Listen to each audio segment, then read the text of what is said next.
Zabbuli ya 42. Ng'empeewo weewejjawejja olw'amazzi, bw'etyo n'emmeeme yange bw'ewejjawejja ku lulwo, Ayi Katonda. Emmeeme yange erumwa enjala ku lwa Katonda omulamu. Ndituuka ddi ne ndabika mu maaso ga Katonda? Amaziga gange y'emmere yange emisana n'ekiro, bwe baŋŋamba obudde okuziba nti, Katonda waali ludda wa? Bino mbijjukira ne nfuka emmeeme yange mu nda yange. Bwe nagenda n'ekibiina ne mbatwala mu nnyumba ya Katonda n'eddoboozi ery'essanyu n'ery'okutendereza, ekibiina ekyegendereza olunaku. Kiki ekikukutamizza emmeeme yange? Kiki ekikweraliikirizza mu nda yange? Suubira eri Katonda, kubanga edda ndimutendereza olw'obulamu obw'amaaso ge.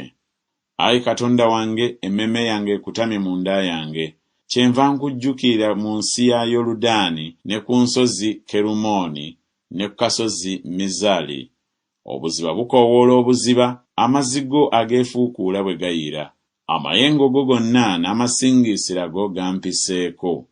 Naye Mukama anaalagiranga ekisa kyo emisana, n'ekiro oluyimba lwe lunaabeeranga nange. Kwe kusaba Katonda ow'obulamu bwange. Ndigamba Katonda olwazi lwange nti, kiki ekikunneerabizza? Lwaki nze okugenda nga nkaaba olw'okujooga kw'omulabe? Ng'ekitala mu magumba gange, abalabe bange banvuma, nga baŋŋamba obutayosa nti, Katonda waali ludda wa? Kiki ekikukutamizza emmeeme yange? Kiki ekikweraliikiriza mu nda yange? Suubira eri Katonda, kubanga edda ndimutendereza, bwe bulamu obw'amaaso gange era Katonda wange.